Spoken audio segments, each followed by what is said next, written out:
So anyway, a former guitar, they all have two strings that are stretched against each other.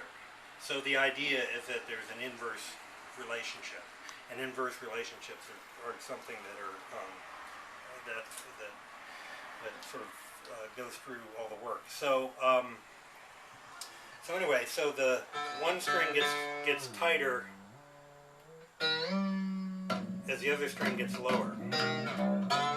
So there's sort of a tonal center. Also, there's this bridge that that moves up and down that divides the strings, and there's pickups on both sides of the strings. Okay, so there's an inverse relationship between the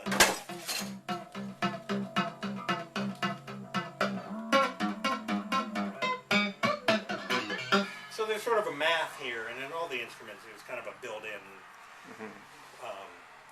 you know, formula for how the notes relate to each other.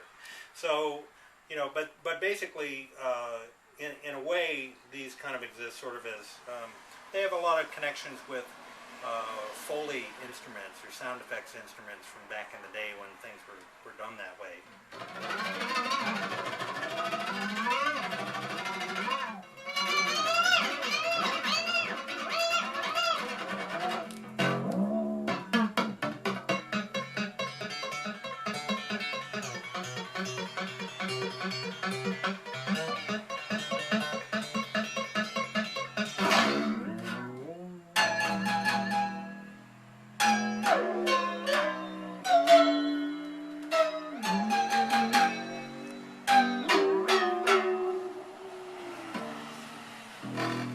So there's different techniques for the former guitars that are hammer, you know, the hammer idea.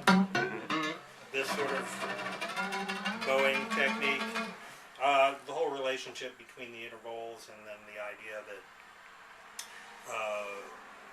you know, rather than shortening the string, you tend to loosen the string or tighten the string, so that changes the texture as, you know, almost more than the pitch. Okay. So anyway, that's, but the former guitars all have that basic configuration. The earlier ones didn't have this bridge, or this bridge didn't move. Actually, the bridge came about because I put, I just happened to have a carriage bolt in the middle of it because I was using a saw blade. It was the 80s. I was trying to be new wave and edgy. But for the most part, these, you know, since the very early instruments, none of the instruments really have any ornament to them. You know, everything on them serves some kind of function. I mean, not that I don't try and make them pretty, but Right. you know, but there's no ornament just because I'm trying to fit everything as much into the instrument that's playable than anything else.